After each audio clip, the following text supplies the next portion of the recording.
Fala aí, pessoal, bom dia.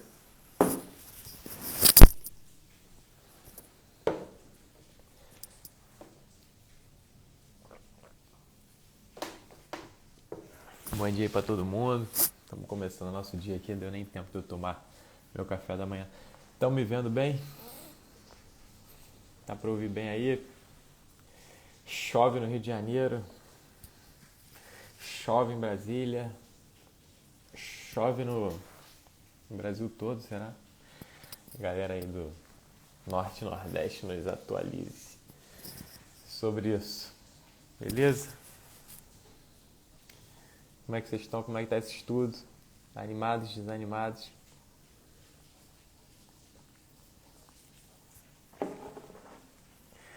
Estamos começando aqui nosso Aprofundando, né? Mais uma edição do Aprofundando. A gente já teve uma edição, quem participou escreve aí, que teve no último de Aprofundando ações constitucionais, que eu fiz com o Daniel.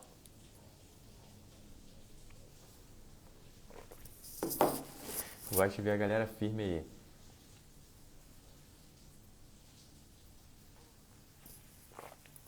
Eu gosto de se aprofundando 8 da manhã, galera, porque vocês sabem que aquelas lives no final do dia, aquilo é uma doideira, né? Fica um monte de live ao mesmo tempo, em paralelo, e aí a gente não consegue ficar, né? É difícil pra caraca, aí já é demais, tem que ter muita concentração mesmo, muito apetite irascível pra conseguir de verdade ficar na mesma live, né? A gente é um pouco tentado a ficar trocando de live. Então, de manhã eu acho bom, porque é horário de estudo mesmo, né? É horário de estudo mesmo, que bom aí, Maria Fernanda tá falando que os estudos melhoraram, né? Eu boto 8 da manhã que é horário de estudo mesmo, horário da gente acordar, estudar, vai ser uma horinha aqui no máximo nossa live e a gente vai ter um material redondo aí de processo coletivo para se diferenciar. Já vou explicar para vocês por que eu escolhi essa matéria, por que eu tenho focado nisso, tá? Vou esperar a galera ir entrando aí. Tô aqui com o café da manhã, ó, meu sanduichinho, pô, nem comi, estão servidos. Quem quiser ir, fica à vontade, tá? Só pedir um pedacinho, beleza? A Carol tá aqui, ô André. A Carol tá sempre, cara. A Carol tá sempre, ela tá em todo lugar. Ela tá controlando tudo, pô. Ainda com os 3 filhos, sabe-se lá como, cara. A Carol é um anjo. Carol é um anjo. Então, rapaziada, vamos lá. Ó, o Aprofundando, da onde que surgiu isso, né? Da onde que vem essa ideia do Aprofundando? Aprofundando foi um projeto que eu criei, né? A gente teve a primeira edição e agora estamos tendo a segunda edição, né? Essa live aqui eu já adianto para vocês que eu não sei, cara, se vai ficar gravada ou não vai ficar gravada, a gente vai salvar, mas eu não acredito que ela vai ficar disponibilizada agora não, tá?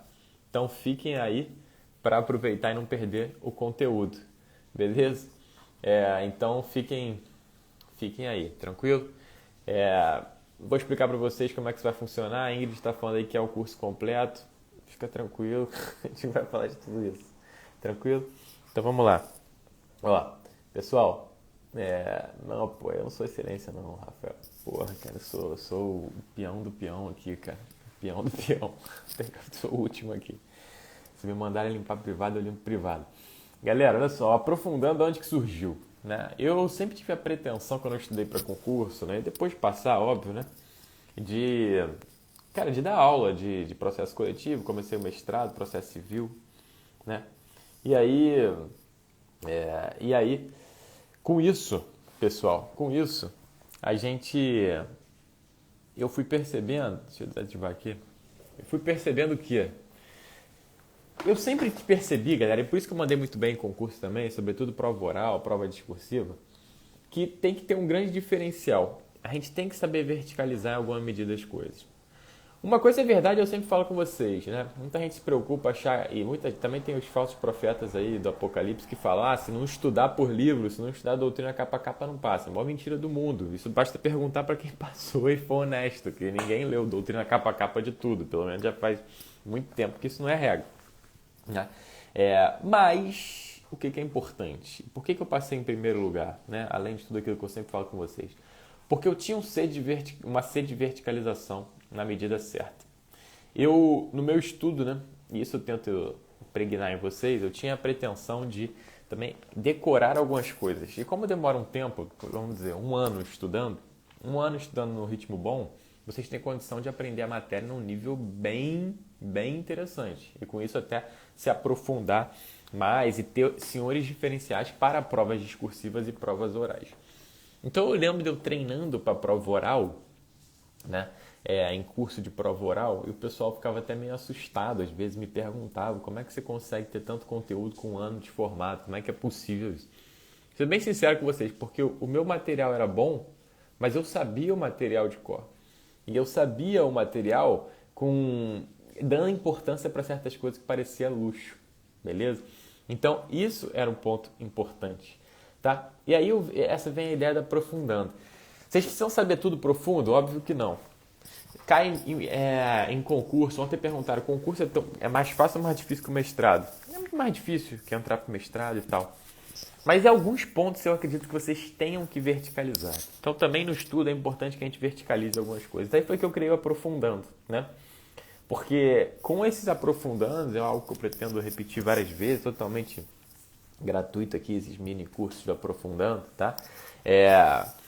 Vocês conseguem ter uma profundidade maior em determinados temas que são importantes. Então essa é a minha ideia aqui com esse projeto do Aprofundando. Agora vocês vão perguntar, por que processo coletivo, né? Da faculdade, galera, eu nunca tive processo coletivo. Se tive também, posso estar cometendo aqui uma injustiça, porque a minha maturidade na faculdade não era tão grande, né? Mas não tive no grau que é cobrado num concurso, né? Não tive. E provavelmente vocês também não tiveram um processo coletivo assim na faculdade. Acontece que, se vocês olharem hoje para os principais concursos, magistratura, MP, defensoria, processo coletivo cai como matéria autônoma. Prova objetiva, às vezes cai 10 de processo civil, 10 de constitucional e cai 5 de processo coletivo, 5 de consumidor. O custo-benefício de você estudar essas matérias menores é muito grande, muito grande. Então daí que vem a ideia da gente conhecer processo coletivo. Que a verdade é uma matéria que, ok, é um ramo autônomo do direito processual? É. Tem muita coisa? Tem. Mas se você conhecer as estruturas bem, você mata as questões tranquilamente de processo coletivo. Então muita gente deixa de lado, encara como se fosse um ambiental, um eleitoral, mas processo coletivo cai muito mais. E cai magistratura, MP, defensoria, cai também, me surpreendi com isso, quando fui analisar as questões para escrever a sinopse, em procuradoria cai muito. E é razoável que caia mesmo, porque os entes públicos eles estão sempre ali nas ações coletivas, às vezes como autores, às vezes como réus, né? A gente vai falar sobre isso. Então, galera, processo coletivo é um tema muito central, muito importante. Tranquilo? Vocês têm que estar atentos nisso. E muita gente ignora. Então, a matéria que eu estudei para concurso, cara, eu estudei até, é engraçado, que isso contradiz até o que eu digo. Eu não vi as aulas de processo coletivo, eu peguei aquela apostilinha do curso, que era meia bomba mesmo, mas como eu já estava avançado no estudo, eu marquei ela, complementei com um outro material, como eu sempre ensino, e ficou mais ou menos redondo. Então, matéria que eu simpatizei e gostei. Isso caiu para mim, cara, caiu para mim muito nos concursos que eu fiz. Que era da Defensoria primordialmente. Caiu na Defensoria do Paraná, primeira fase, óbvio. Defensoria do Rio Grande do Sul, primeira fase, óbvio. Defensoria do Rio caiu na primeira fase. A minha peça da Defensoria do Rio, na primeira específica, foi uma ação civil pública. Nas outras, teve questões destacadas de processo coletivo, né? Então, assim, e na Defensoria do Rio, o meu caso da prova oral foi sobre processo coletivo. Então, cara, é engraçado como eu simpatizei com a matéria e a matéria simpatizou comigo e Deus promoveu esse encontro em todas as fases. Mas eu fico pensando, se eu não tivesse aquele bom material, se eu não tivesse estudado essa matéria, eu teria passado um sufoco do tamanho do mundo na discursiva, na prova oral. Eu não sei como eu ia ter feito. E, cara, a verdade seja dita, às vezes a gente fica assim, isso vai cair no máximo uma questão. Cara, cai no máximo uma questão, mas é aquela questão que às vezes pode ser a questão. Porque a peça, se você pipoca na peça, tu rodou. Se você pipoca na prova oral, você rodou. Então, não vale a pena você correr o risco. Então, antes de falar que é uma matéria secundária que eu aprendo em cima da hora, eu acredito que é uma matéria que você pode aprender até no meio da faculdade ou acabou de se formar e com isso se garantir uma matéria que é um diferencial. É um diferencial ainda hoje. Que muita gente que estuda mesmo para Defensoria MP, que, porra, a gente vai ver que são os principais legitimados, não tem ainda intimidade com essa matéria. Não tem intimidade com essa matéria. A galera tem uma visão superficial. Então, se vocês estudarem direito, vocês se diferenciam com muita tranquilidade nesses concursos. Então, é uma matéria que eu acho que o custo-benefício é tremendo, mais do que processo civil, nesse primeiro momento. E aí eu elegi, para esse nosso primeiro aprofundando aqui, o tema da legitimidade. O tema da legitimidade. Eu vou explicar por quê para vocês, tá? Vou explicar por quê. Porque é um tema centralíssimo no processo coletivo. Eu sempre tive a impressão, se vocês pegarem, inclusive, no meu manual, na minha sinopse, proporcionalmente, o capítulo de legitimidade é um capítulo maior do que os outros. É um tema muito importante. Tem várias vicissitudes, vários detalhes e cai muito legitimidade. Então, se a gente souber tudo de legitimidade do processo coletivo, cara, a chance da gente acertar uma ou mais questões em qualquer um desses concursos é muito grande. Se a gente pega a última prova, por exemplo, da magistratura aqui do Rio, TJ-RJ, tem uma questão na segunda fase sempre de processo coletivo. E adivinha o que caiu? Legitimidade do MP. Então é importantíssimo, seja qual for o concurso que vocês vão fazer, conhecer processo coletivo e conhecer legitimidade dentro do processo coletivo. Então essa é a minha ideia, chegar chutando a porta. Beleza? Agora, eu acredito que muita gente aqui nunca tenha tido aula de processo coletivo. Então, por conta disso, eu vou fazer também algum aspecto introdutório. Alguns temas eu vou ter que dar um passinho atrás para poder dar 2 passos à frente. Então, vocês vão acompanhando comigo. E é óbvio que, nessas 3 aulas de 1 hora, eu não vou conseguir esgotar todo o processo coletivo. Por isso é que a gente cortou na legitimidade, que eu prefiro que vocês tenham um senhor caderno em legitimidade do que ficar no basicão aqui, que vocês pegam qualquer vídeo do YouTube, né? E esse não é o meu perfil, eu não gosto de ser mais um. Então, vamos lá. Vamos falar aqui de legitimidade do processo coletivo. Peguem o caderno aí, tá? Agora, a partir de agora, vocês não vão mais responder o WhatsApp, vocês não vão sair da live, vocês não vão fazer mais nada, vocês vão pegar o caderno, vai digitar, vai escrever. Quem tem minha sinopse, pega a sinopse e vai acompanhando.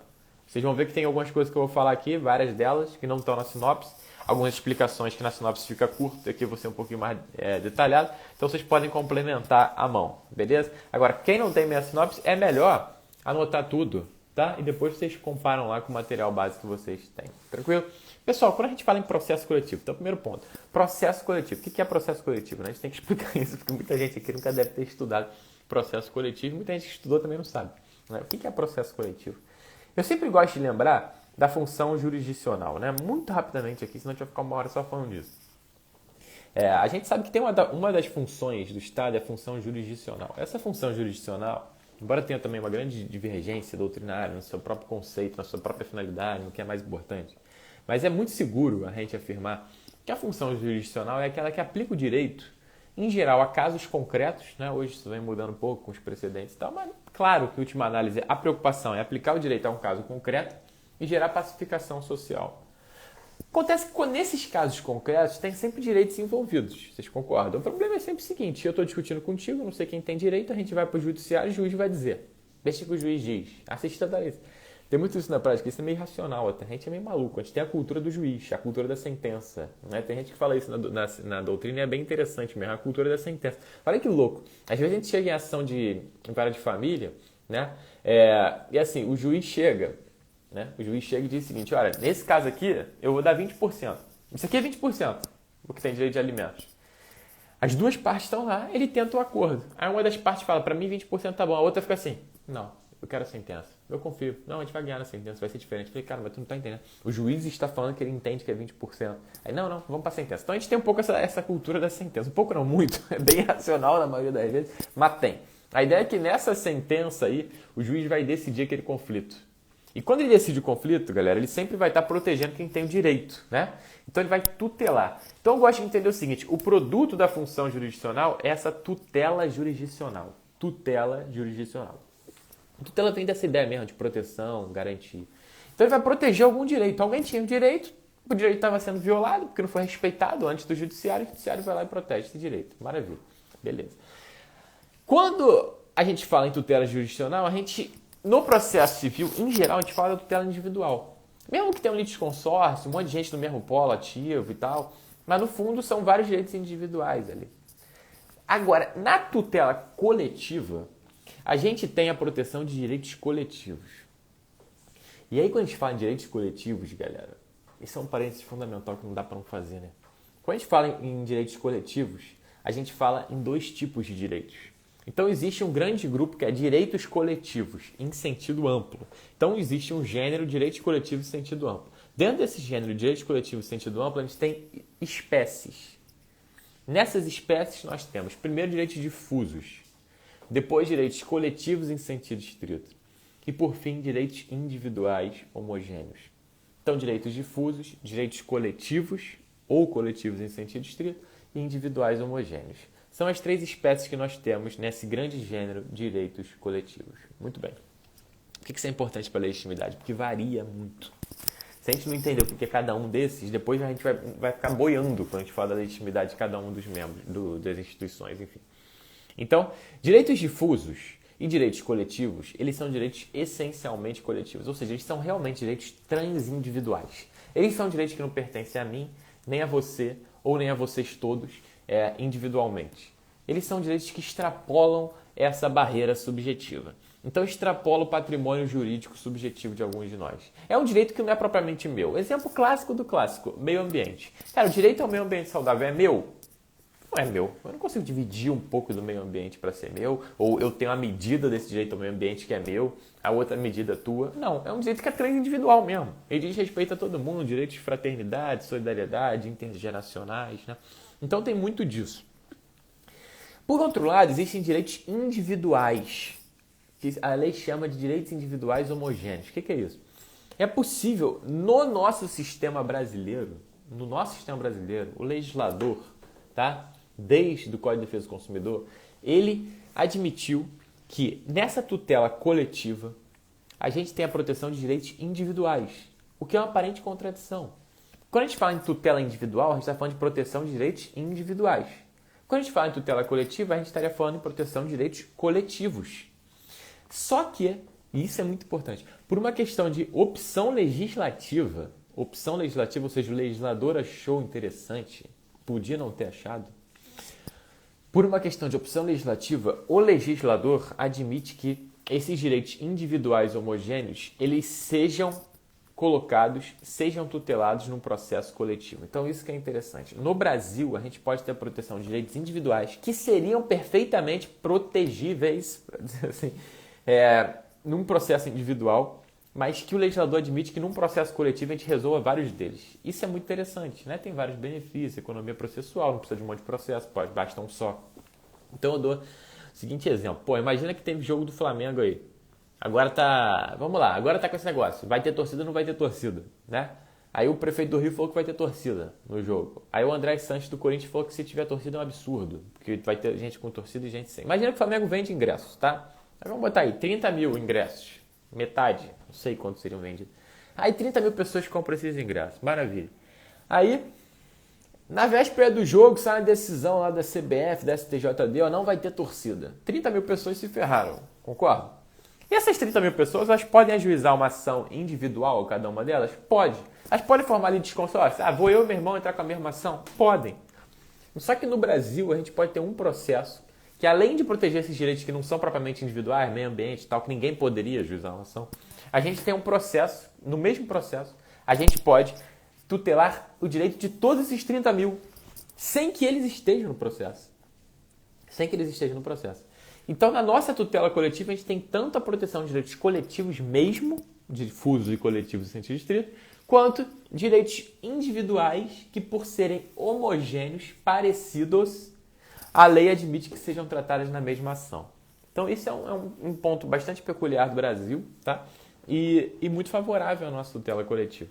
Beleza? São os direitos individuais homogêneos. Por conta disso, minha observação, quando vocês forem falar em direitos individuais homogêneos, sempre botem no plural. Tem gente que fala direito individual homogêneo. Não existe direito individual homogêneo, porque se é individual, ele é óbvio que ele é homogêneo, porque individual com ele mesmo é óbvio que ele é parecido com ele mesmo. Na verdade, ele é idêntico. Para a gente ter homogeneidade ou não, parecer ou não, a gente tem que ter vários. Então, na verdade, são direitos individuais e homogêneos parecidos. Essa é a ideia. Tranquilo? Então, quando a gente fala tutela jurisdicional, a gente está protegendo um direito. Esse direito, se for individual, tutela individual. Se o direito for coletivo ou forem direitos individuais homogêneos, a gente tem a tutela coletiva. Beleza. Como a gente exerce essa tutela coletiva? Como a gente protege esses direitos? Tem várias formas. Tem pelo menos 3 formas de proteger esses direitos. A primeira forma são os processos coletivos. Já vamos falar deles. Segunda forma, seriam certos instrumentos para tratar questões repetitivas. A gente insere aí, por exemplo, a formação de precedentes, que daria para a gente trazer uns 10 aprofundando só sobre isso, tá? Então, quando a gente tem recurso repetitivo, IRDR, IAC, tem uma preocupação em uma tutela de uma medida que é coletiva, porque o precedente aplica para todo mundo, então ele gera efeito para um monte de gente. E terceiro meio, meios extrajudiciais. A exemplo do que acontece no processo civil, e até no processo penal hoje, em grande medida, no processo coletivo também é possível a solução, inclusive prioritariamente, né, por meios extrajudiciais. Tentar um acordo extrajudicial, enfim, que não é propriamente um acordo, né, um compromisso de ajustamento de conduta, um acordo de não persecução civil na improbidade administrativa. Tudo isso é possível. Beleza. Então tem esses três meios: precedentes, meios extrajudiciais e processo coletivo, que é o que a gente vai falar agora. Aí você vai me perguntar, então, primeiro ponto, se for tutela coletiva, agora vamos falar de processo coletivo. Processo coletivo, o que é processo coletivo? Como é que eu conceituo, Zé Roberto, processo coletivo? É interessante, tem duas formas na doutrina de conceituar processo coletivo. Duas formas na doutrina de conceituar processo coletivo. A primeira corrente vai definir processo coletivo a partir de certos elementos peculiares em relação ao processo civil. Então, a primeira corrente conceitua o processo coletivo a partir de certos elementos peculiares em relação ao processo civil. Que elementos são esses? Primeiro, legitimidade. Segundo, objeto. Terceiro, coisa julgada. Então, primeira corrente. O processo coletivo é um processo que tem três grandes peculiaridades: legitimidade, objeto, coisa julgada. Quem adota essa corrente? Aloysio Gonçalves de Castro Mendes, Antônio Gide e vários outros autores na doutrina que vão replicando essa ideia, tá? Percebe que nessa primeira corrente, nesses três elementos, objeto, claro, porque são esses direitos próprios que a gente já tratou, né? Segundo, coisa julgada, claro também, porque tem que ter certas peculiaridades. Porque se os direitos não pertencem, como é que a gente vai ter uma coisa julgada simples lá, né? Interpartes, se o direito não pertence às partes. Então, claro que tem uma peculiaridade, tem várias peculiaridades também, a coisa julgada. Mas terceiro ponto, legitimidade. Percebe que a legitimidade, que é o que a gente vai abordar nessas três aulas aqui, é um ponto muito importante do processo coletivo, porque o processo coletivo ele tem como grande peculiaridade a legitimidade. Isso é uma riqueza fundamental do processo coletivo. E se não fosse assim, esse processo não ia adiantar para nada, a gente já vai entender por quê. Então, processo coletivo, conceito. Primeira forma, a partir desses três elementos. Aí tem uma segunda corrente, já que a gente está falando sobre isso, que é adotada pelo Fred Didier, Hermes Zanetti, que vai se satisfazer com o elemento do objeto. Então, a gente vai falar que o processo é coletivo quando o objeto forem situações jurídicas coletivas. Então, se a primeira corrente ressalta também a legitimidade, a coisa julgada, a segunda corrente se satisfaz com o objeto. Tranquilo? A gente não vai verticalizar muito nisso aqui, porque não é o objeto do nosso aprofundando. Então, pessoal, a legitimidade, tudo isso para dizer o seguinte para vocês. Quem já sabia o que era processo coletivo, quem não sabia. A legitimidade é um elemento central do processo coletivo. É um elemento central do processo coletivo, estrutural do processo coletivo, a legitimidade. Tranquilo? Então, legitimidade é algo que a gente tem que conhecer muito bem. Não é à toa que cai muito em prova. Cai muito em prova porque é central no processo coletivo. Se der zica na legitimidade, dá zica no processo inteiro, tá? E isso é especialmente delicado no processo coletivo. Muito bem, então vamos começar a falar da legitimidade, então, que é um ponto tão central. Vamos lá. A legitimidade, vocês têm que lembrar, é uma das condições da ação, condições para o regular exercício do direito de ação. Então, a legitimidade é uma das condições da ação. Beleza. Também no processo coletivo. A doutrina menciona lá a legitimidade, em linhas gerais, como aquela compatibilidade entre quem tem o interesse no processo e quem vai estar no processo efetivamente defendendo aquele interesse. Então, é claro que se a gente tem um processo judicial, se a gente tem um conflito que teve que ser levado para o judiciário porque ninguém conseguiu resolver de outra forma, alguém tem interesses aí. Né? O próprio conceito de lide é esse, né? Uma pretensão, alguém quer alguma coisa, resistida por um conflito de interesses. Né? Claro, eu quero alguma coisa, mas está dando problema. Qual o problema? A outra pessoa não quer, tem uma resistência. Então o negócio não está batendo, está dando certo. Então é claro que tem interesses ali contrapostos. Interesse aqui no sentido bem vulgar, tá? Interesse no sentido bem vulgar. Então, alguém tem um interesse e alguém vai defender esse interesse, esse desejo, essa pretensão no processo. Então, as partes que são elemento estrutural da ação, né? A parte do processo coletivo, isso é um ponto muito importante. A parte do processo coletivo, ou seja, o titular do direito coletivo, não é quem vai estar em juízo. Não é quem vai estar em juízo. Então, a parte do processo coletivo não é quem vai estar em juízo. Isso é um ponto muito central, tá? Então, antes de mais nada, quando vocês olharem lá, autor no processo coletivo, vai estar um dos legitimados coletivos, que é o que a gente vai estudar aqui. Porém, a parte do direito material, o titular desse direito não é esse autor do processo coletivo. Então, no processo coletivo, vamos dar o exemplo aqui. Vamos no exemplo do jogo do Flamengo, tá? O jogo do Flamengo, beleza. Deu problema lá. Direito consumidor. Ministério Público já adianta. Tem legitimidade para tutelar esses consumidores aí, esses flamenguistas. Muito bem. Então, a ação seria Ministério Público contra, e aí eu não sei quem é que teria sido responsável por essa zica, de repente, sei lá, STJD, o próprio Flamengo, eu não sei. O réu lá que o MP entendesse que seria o responsável pelo ressarcimento desse dano. Então, a parte do processo é só o MP. Mas vocês percebem que os titulares do direito ofendido são aqueles 30 mil torcedores? Então, a parte material, o titular do direito coletivo, qualquer que seja de suas espécies, não está no processo como regra. Então, a parte material não vai constar no processo. A parte processual, aí sim é um dos legitimados. Então, quando a gente fala em partes no processo coletivo, a gente tem que diferenciar. Parte material, titular do direito material, não estará no processo. Parte processual, legitimado para tocar a ação, estará no processo. Então, a gente tem essa dicotomia. Por que isso é importante antes de mais nada? Consequência prática disso. A consequência prática disso é a seguinte. Imagina que o MP ajuiza essa ação. A defensoria, sem saber, ajuiza a mesma ação. A pergunta é, as ações são iguais ou são diferentes?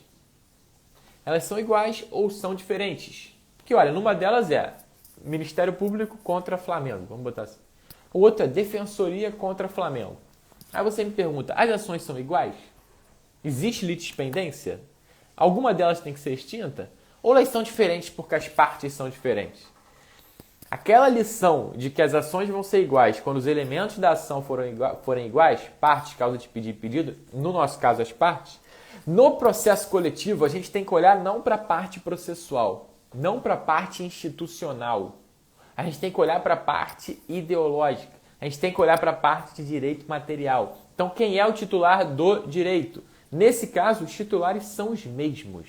Então, para fins de comparação entre ações coletivas, deve-se comparar a parte de direito material à parte material, beleza? Para fins de comparação entre ações coletivas, importante a comparação, é o cotejo entre as partes materiais, ainda que a parte processual seja diferente, ainda que o legitimado seja diferente, ainda que quem efetivamente foi a juízo sejam instituições diversas, porém, os direitos envolvidos são daquelas mesmas pessoas, no caso que os torcedores do Flamengo, beleza? Então, pessoal, esse é um ponto central da legitimidade coletiva, a questão da parte processual e parte material. Muito bem. Próximo tópico aqui da nossa aprofundando legitimidade, natureza jurídica. Qual é a natureza jurídica da legitimidade no processo coletivo? Qual é a natureza jurídica da legitimidade no processo coletivo? Eu vou trazer aqui um leque de qualidades, um leque de adjetivações para a legitimidade no processo coletivo. Cada um deles a gente vai analisar. Primeiro ponto. A legitimidade no processo coletivo é extraordinária. Primeiro ponto da natureza da legitimidade é extraordinária. O que isso significa? Pessoal, em processo civil, vocês já aprenderam que a legitimidade ela pode ser, enquanto essa compatibilidade entre o interesse e quem o defende, o interesse da parte e quem está no processo defendendo esse interesse, ela pode ser ordinária ou extraordinária. Isso é uma lição milenar do processo civil. Ela vai ser ordinária quando o titular daquele interesse, o interessado no resultado do processo, for quem esteja em juízo, esteja no processo, seja autor ou réu no processo. Então, a legitimidade é ordinária quando existe identidade entre o titular do direito e a parte, no caso, a parte processual. Isso é o normal. A regra no processo é esse. Imagina se alguém pudesse livremente ajuizar uma ação por meu atraso de voo, ainda que fosse em meu favor. O normal é que a própria parte leve a juízo a sua pretensão para poder bem defender ela, para poder até dispor dela se não quiser entrar com a ação, né? Quem aqui que fica entrando ação de tudo que acontece na vida? Tem gente que gosta, né? O cara fica cavando pênalti, que nem o Neymar, fica se jogando, achou um bueiro, já deixa a perna para cair e tal. Mas no geral a gente abstrai várias das vezes, né? Abstrai várias das vezes. Eu fui, a Carol foi trocar o celular dela, cara. Aí eu fui fazer o backup na própria loja. Vê se tem alguém aí que é advoga que quer quebrar essa pra mim. Fui fazer o backup na própria loja. Vocês acreditam nisso, cara? Aí eu falei, vou deixar fazendo backup na própria loja, né? Não deve ter risco e tal. Meu irmão, os caras perderam todas as fotos dentro da própria loja. Vocês acreditam nisso? Todas as fotos. Todas. Esses moleque fofinhos aqui. Tipo assim, perdi 1 ano e meio deles. Tinha um que nem existia nas fotos do último backup. Cara, eu tinha que entrar com essa ação, não tinha? Não cabe dando moral aí? O que vocês acham? Eu acho que cabe mesmo, tem que caber. Enfim, não entrei com essa ação ainda. Então a gente não fica entrando com a ação toda. Então a gente tem esse direito de dispor. No meu caso, nem disposição, é preguiça mesmo. Fica entrando com a ação de inteirando defensor e chega em casa e não quero processar mais ninguém. Mas beleza. Então, a gente tem essa liberdade para dispor. Isso é a regra, a legitimidade ordinária. Mas a lei diz, né? O CPC vai dizer que se o ordenamento jurídico permitir, a gente pode ter a legitimidade extraordinária. O que é isso? Na legitimidade extraordinária não existe identidade entre o interessado, titular de direito material, e quem vai a juízo defender esse direito. Então, na legitimidade extraordinária, que é o que a gente está falando que acontece no processo coletivo, o titular do direito é um, mas quem vai processar, quem vai buscar a reparação daquele direito, a proteção daquele direito, é outro sujeito. Isso só é autorizado quando o ordenamento jurídico autoriza. Tá? No Código de 73, o CPC falava em quando a lei autoriza. Aqui no Código de 2015 pode ser o ordenamento jurídico, é um pouco mais amplo. Então, se tiver alguma finalidade principiológica, alguma função constitucional, a gente vai ver na Defensoria do Custos Vulneráveis, por exemplo, é possível que assim aconteça. Tranquilo? Muito bem. Então, primeiro ponto, a legitimidade no processo coletivo é extraordinária, nesse sentido de que os titulares do direito material não estarão em juízo defendendo esse direito. Quem estará em juízo é outro sujeito, que é o legitimado, que será a parte processual, já falamos, mas a parte material é outra. Beleza. Então, em geral, é extraordinário. 2 observações quanto à legitimidade extraordinária. A gente falou que a legitimidade do processo coletivo é extraordinária. Observação 1. Existe divergência aqui. Existe uma grande divergência aqui, tá? A gente já vai tratar dessa divergência. Então, existe uma divergência aqui. Que divergência é essa, pessoal? Embora eu tenha dito que a legitimidade é extraordinária, e de fato, pessoal, particularmente, me parece suficiente falar que ela é extraordinária, e o STF e o STJ também encaram assim, normalmente, e grande parte da doutrina também encara assim, bota assim, observação extraordinária mesmo? Observação extraordinária mesmo? Por quê? Existe, pessoal, 3 correntes aqui principais sobre a natureza jurídica quanto a ser extraordinário ou ordinário. 3 correntes principais no processo coletivo. Essa é a grande discussão quanto à natureza jurídica da legitimidade. É a grande discussão. E é um senhor diferencial vocês saberem isso. Porque se vocês pegarem os materiais aí em geral, tá? Principalmente os mais sintéticos, eles pecam um pouco aqui. Pecam bastante, na verdade. Porque ninguém concatena tudo isso. Eu pesquisei e dá uma concatenada boa. Então vamos lá. Primeira posição, tá? Primeira posição, que é uma posição, pessoal, que foi adotada inicialmente, quando o processo coletivo começou a se desenvolver no Brasil, e até mais concretamente com a Constituição de 88, que deu um gás no processo coletivo. Vários autores sustentaram que a legitimidade era ordinária mesmo. Então, observação, é extraordinária mesmo? Interrogação. Primeira corrente, posição sustentada inicialmente, tá? No primeiro momento, na primeira reflexão, por Paulo César Pinheiro Carneiro, professor da UERJ, ao tratar da legitimidade do MP.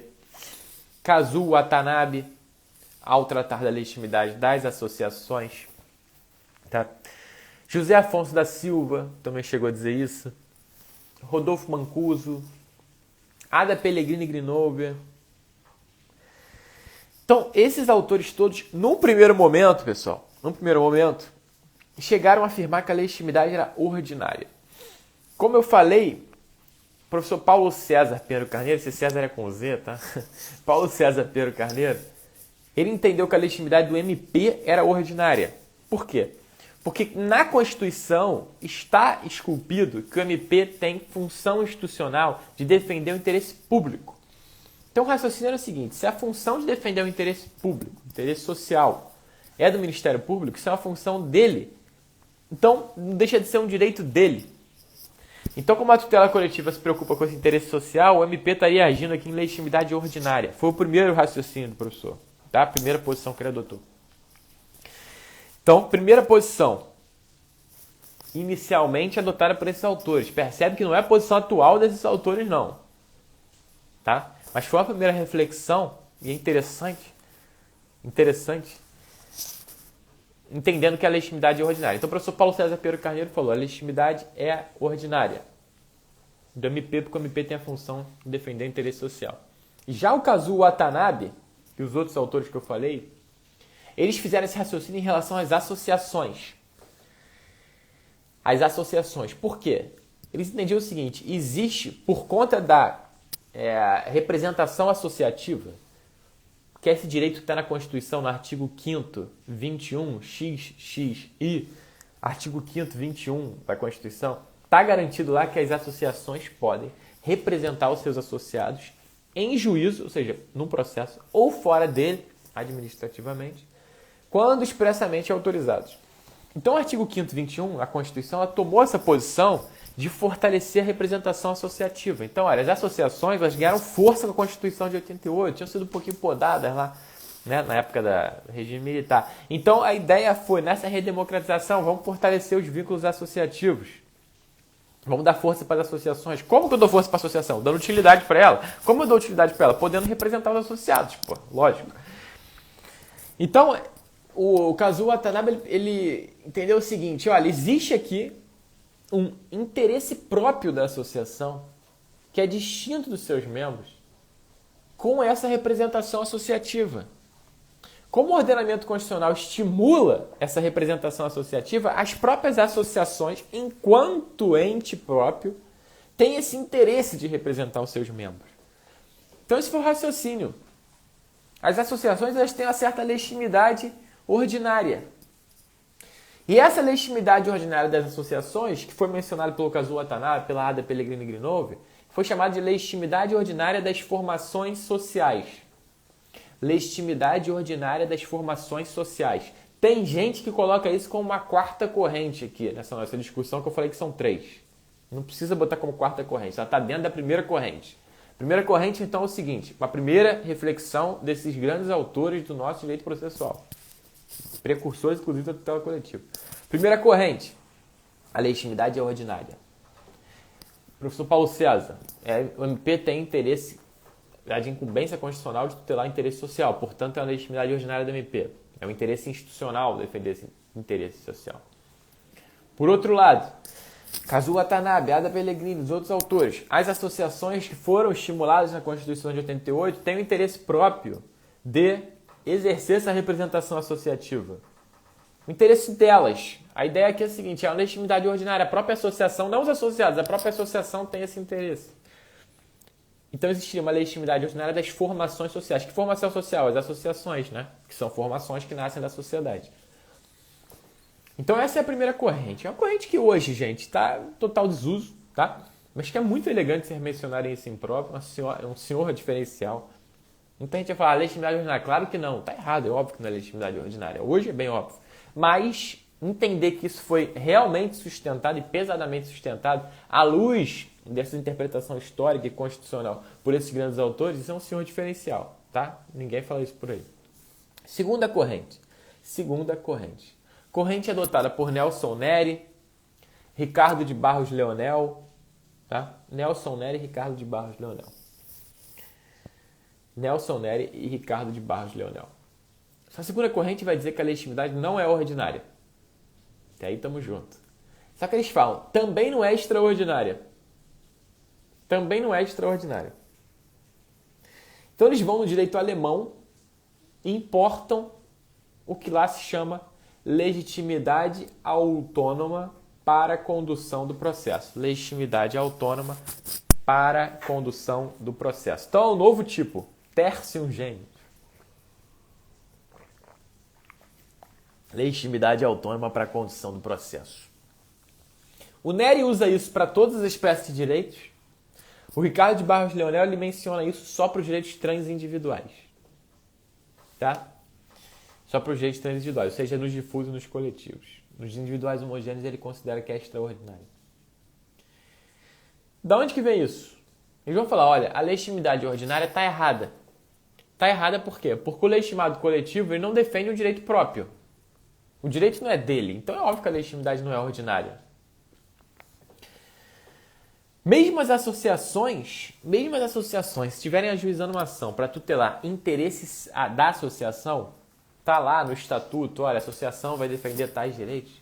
O direito não é só dela, é de outros sujeitos também. Então não é propriamente legitimidade ordinária.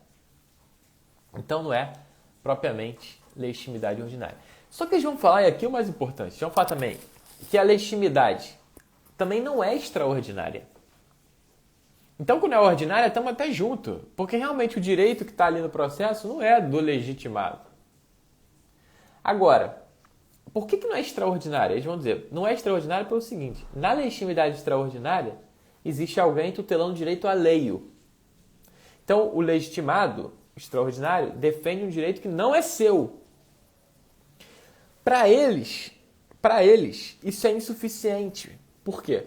Para eles, nessa legitimidade autônoma para a condução do processo, o legitimado, além de defender um direito que não é seu, defende um direito seu também. Então, eles entendem que não é propriamente extraordinária, porque o legitimado tem um interesse próprio também em conduzir aquele processo. Esse é o raciocínio em linhas gerais, tá, pessoal? Que é o suficiente para vocês colocarem em prova. Vamos dizer, isso convence? Não convence, tanto que a gente vai ter a terceira corrente, tá? Mas eles importam isso do direito alemão. Acontece que lá na Alemanha não é bem assim, tá? Tem algumas peculiaridades. Na Alemanha, algo que fundamenta essa legitimidade autônoma para a condução do processo é a necessidade de autorização na legitimidade extraordinária, coisa que a gente não tem aqui. Então lá criaram essa terceira categoria porque foi, na prática, importante. Aqui não precisa. Mas tudo bem, essa segunda corrente, Nelson Nery e o Leonel, quanto aos direitos transindividuais, vai falar que não é ordinária a legitimidade, porque não defende direito próprio, ok, mas também não é extraordinária, porque além de defender o direito à lei, defende um pouquinho do interesse seu. Beleza. Terceira corrente, majoritária, Didier, Hermes Zanetti, Aloysio Mendes, Daniel Assunção Neves, Teori Zavascki. Então, terceira corrente, Daniel Neves, Didier, Zanetti, Aloysio Mendes, Teori Zavascki. Legitimidade é extraordinária. Já viram que eu concordo com ela, né? Que a maioria da doutrina também é STF, STJ. A legitimidade é extraordinária. Mesmo. É extraordinária mesmo. Respondendo a nossa observação 1 aí, né? É extraordinária mesmo. Por quê? Primeiro, eles falam o seguinte, eu acho interessante, o Didier Zanetti diz o seguinte: toda legitimidade é para a condução do processo. Isso é interessante, porque aquela segunda corrente que vai chamar de legitimidade autônoma para a condução do processo, como se fosse algo peculiar, porque é só para conduzir o processo, eles vão falar, cara, toda legitimidade é para conduzir o processo. Não tem sentido isso, né? Assim, etimologicamente, a segunda corrente não tem muito sentido, porque é óbvio que é para a condução do processo. E lógico que é autônomo, né? Eles falam, se essa legitimidade é autônoma para a condução do processo, nada acrescenta na prática também. Além de terminologicamente ser óbvia, não acrescenta nada na prática. Porque na Alemanha, de novo, foi importante essa criação por conta da exigência de autorização para ajuizar a ação coletiva. Mas aqui, entre nós, essa exigência, em geral, ela não existe. Tá? As associações têm um detalhezinho. Mas, em geral, ela não existe. Então, não precisa dessa nova categoria. E terceiro argumento deles, o que acontece é exatamente isso. O legitimado coletivo, a parte processual, defende, em nome próprio, ele é a parte, direito alheio. É isso mesmo que acontece no processo coletivo, uma legitimidade extraordinária de manual. É um ótimo. É um ótimo exemplo de legitimidade extraordinária. Tá? Então, pessoal, a gente falou no primeiro tópico, a legitimidade do processo coletivo é extraordinária. Estamos lá em cima, primeiro item. Observação 1, é extraordinária mesmo? Três correntes. Estou junto aqui, o STF e o STJ também, em geral, vocês podem afirmar que é extraordinária. É muito bom. Se isso for perguntado, eles estão querendo dizer o seguinte: é extraordinária mesmo ou é autônoma para a condução do processo? Aí vocês trazem os argumentos delas duas e ainda dão de brinde para o examinador. Ó, examinador, já que estamos falando sobre isso, nesse ambiente tão agradável que é essa prova, leva aqui de brinde a legitimidade ordinária, tá? Para mostrar que a gente sabe muito de processo coletivo, beleza? Isso vai ser um senhor diferencial. Pergunta pro teu amiguinho se a legitimidade é ordinária no processo coletivo. Se muito, ele vai falar que não, tá? Se ele entender a pergunta, ele vai falar que não. Mas aí vocês agora têm um senhor diferencial. Beleza. Segunda observação dentro do primeiro tópico da legitimidade extraordinária. Primeira observação foi essa tricotomia aí, essas três posições. Segunda observação, quais são os limites dessa legitimidade? O STJ tem posicionamento no sentido de que essa legitimidade extraordinária não autoriza a disposição de direitos pessoais dos titulares dos direitos. Como assim, Zé Roberto?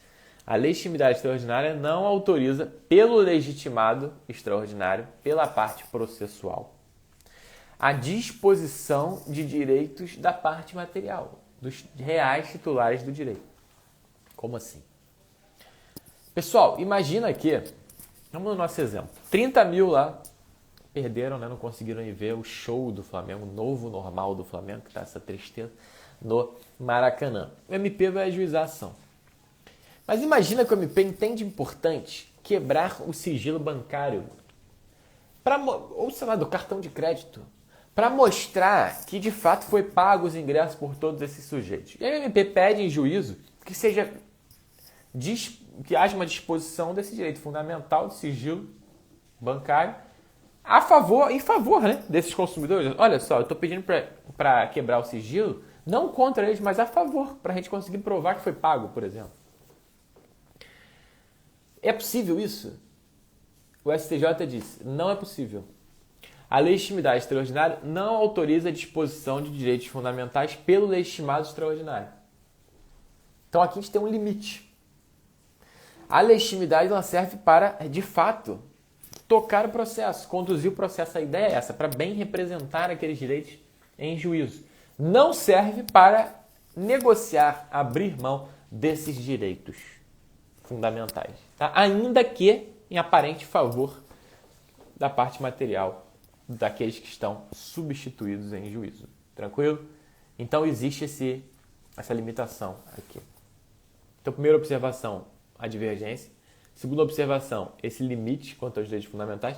Terceira observação, aqui é para quebrar de vez. Terceira observação. Se a gente for no artigo 232 da Constituição Federal, artigo 232 da Constituição Federal, está dito lá que as comunidades indígenas podem representar os seus membros. Artigo 232 da Constituição Federal. As comunidades indígenas teriam, de acordo com parte da doutrina, legitimidade para proteger seus direitos. Parte da doutrina, sublinha aqui, Fred Didier e Hermes Zanetti vão falar que a legitimidade das comunidades indígenas para a tutela coletiva é ordinária. Observação 3, então. Comunidades indígenas, artigo 232. Legitimidade ordinária, entre parênteses, Fred Didier e Hermes Zanetti. Se vocês falarem isso, às vezes com o próprio examinador de vocês, ele não vai nem entender do que vocês estão falando. Isso aqui é o diferencial do diferencial. Primeiro que quase ninguém na doutrina atenta para isso. A gente vai ver que o rol é muito mais amplo do que a maioria da doutrina trata, inclusive, tá? Provavelmente até o teu professor aí tratou. Isso já é um diferencial, saber que as comunidades indígenas têm legitimidade. Segundo, que a legitimidade ordinária, mencionando o Didier e o Zanetti, o diferencial do tamanho do mundo, tá? Então anotem essa terceira observação aí. Muito bem. Então, legitimidade coletiva, primeiro ponto, é extraordinário. Observação, é extraordinária mesmo. Teve a posição da legitimidade ordinária no primeiro momento, legitimidade autônoma para a condução do processo, legitimidade extraordinária por fim. Segunda observação, limite da disposição de direitos fundamentais materiais. O STJ diz no, no, no. Terceiro, é a legitimidade a ordinária das comunidades indígenas, artigo 232. Beleza? Muito bem. Segundo ponto da legitimidade coletiva. A gente falou o primeiro foi extraordinária, acabamos gastando um pouquinho de tempo com isso, até porque é muito importante. Segundo ponto, a legitimidade é primária. Então, a legitimidade coletiva é primária. O que isso quer dizer? A legitimidade coletiva é primária significa que os legitimados coletivos, as partes processuais autorizadas pelo ordenamento, eles não precisam de prévia inércia dos titulares do direito. Ou seja, a parte processual, os legitimados coletivos podem agir independentemente da postura da parte material dos titulares do direito. Como assim, Isabel? A legitimidade ela seria subsidiária se a lei dissesse o seguinte, olha, se os consumidores, no nosso exemplo os flamenguistas, se os flamenguistas não ajuizarem a ação em, 2 meses, o MP pode ajuizar. Isso seria uma legitimidade subsidiária. Aqui não. A legitimidade é primária. A lei autoriza, na verdade ela estimula que os legitimados extraordinários atuem independentemente da inércia dos titulares de direito material ou até mesmo antes deles atuarem. Então a legitimidade é primária, ela independe da postura dos titulares do direito. Tranquilo? Terceira questão. Aliás, vamos ao seguinte, dentro dessa primária mesmo, bota uma observação aí. Observação. Legitimidade do MP para ação popular. Interrogação. Legitimidade do MP para ação popular. O MP na ação popular, ele atua como, primeiro, fiscal do ordenamento, fiscal da lei, custos legis, custos iuris. Na ação popular, que é movida pelo cidadão, a gente vai ver, na ação popular, que é movida pelo cidadão, o MP tem sempre que participar como fiscal do ordenamento. Beleza. Sempre. Porém, ele tem legitimidade secundária para a ação popular. Como assim? A lei diz expressamente que se o cidadão abandonar ou desistir da ação, outro cidadão pode assumir o polo ativo. Então, meu irmão ajuizou a ação porque o prefeito desviou a verba. Meu irmão desiste da ação, abandona, tem mais o que fazer. Eu, sabendo disso, posso assumir essa ação e tocar como cidadão também. Mas o MP também pode assumir essa ação. Então, olha que interessante. O MP não tem legitimidade primária para o ajuizamento de uma ação popular, mas tem legitimidade secundária. Ele pode assumir e dali adiante ele ser o legitimado, ele ser o autor da ação popular. Tranquilo? Então, quanto ao primário, tem essa observação. Ó, na ação popular, o MP tem legitimidade só secundária. E aí tem a observação da observação. Tem uma decisão da STJ, do ministro Fux, à época no STJ, que admite a legitimidade do MP para ajuizamento da ação popular, chamada ação popular multitudinária. Tá? Então se admite a legitimidade autônoma do MP para ação popular. É uma posição aí de um julgado só, meio en passant, tá? Mas coloca na observação da observação. Se isso cair em prova objetiva, não. O MP tem legitimidade apenas secundária. Mas se cair na prova discursiva ou se o enunciado da objetiva falar de acordo com a STJ, em uma decisão da STJ, aí vocês podem marcar, tá? Beleza. Terceiro tópico da legitimidade, legitimidade autônoma. O que significa legitimidade autônoma? Significa que os legitimados coletivos podem atuar independentemente de litisconsórcio com os titulares do direito. Eles são autônomos, eles são livres. Se o MP sabe dessa questão do jogo do Flamengo, ele pode ajuizar a ação, ele não precisa ajuizar a ação junto com os torcedores. É totalmente livre, é autônomo. Beleza? Essa é a ideia. Quarto ponto, a legitimidade é concorrente. A legitimidade é concorrente, é plurima. A legitimidade é concorrente, é plurima. O que significa? Significa que existe, como regra, um rol de legitimados ao mesmo tempo concorrentes. Como assim, Zé Roberto? como regra no processo coletivo, a gente tem vários legitimados ao mesmo tempo. Então, eu estou dando exemplo aqui do MP, mas a defensoria também é legitimada nessa hipótese. No mesmo patamar, que no caso do Flamengo é outro patamar. No mesmo patamar, tá? Então, não tem aí nenhuma ordem de preferência. Não é dizer, se o MP não ajuizar, a defensoria pode. Não. MP, defensoria, associações, sindicatos, fazenda pública, todos estão autorizados em paralelo e aí, como uma forma de proteção desses direitos, né? Quem ajuizar primeiro, leva. Observação aqui quanto à legitimidade concorrente. Exceção. Na ação popular, não existe legitimidade concorrente ou plurima. Ali ela é exclusiva do cidadão, pelo menos pela lei. Então, exceção à legitimidade concorrente no processo coletivo, ação popular, legitimidade exclusiva do cidadão. Legitimidade exclusiva do cidadão. Quinto elemento da legitimidade. A legitimidade no processo coletivo é disjuntiva, isolada. A legitimidade é disjuntiva, isolada.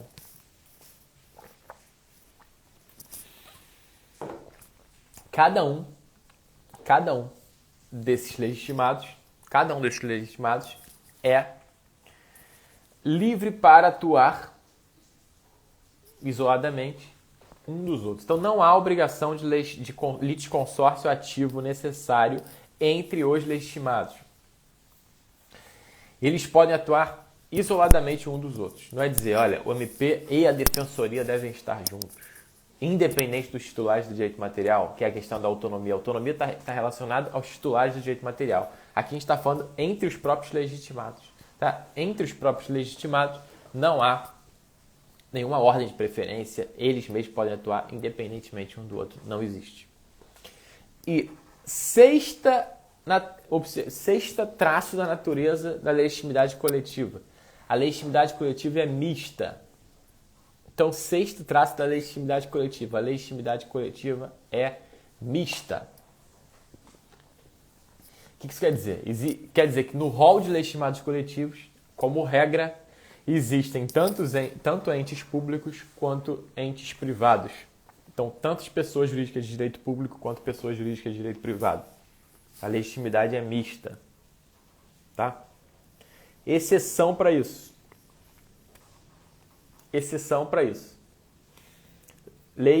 Ação de improbidade administrativa. Ação de improbidade administrativa. Embora exista uma divergência lá, para parte da doutrina, só podem ajuizar a ação de improbidade Ministério Público, sem sombra de dúvidas, e pessoa jurídica de direito público. Então, na improbidade administrativa, a legitimidade não seria mista, porque não tem nenhum ente privado autorizado. Entenderam? Só MP, pessoa jurídica de direito público, Estado, município, né, DF, União. Por que eu disse que tem divergência? Porque tem gente que entende que as pessoas jurídicas de direito privado lesadas, por exemplo, uma concessionária de serviço público, poderia ajuizar. Beleza?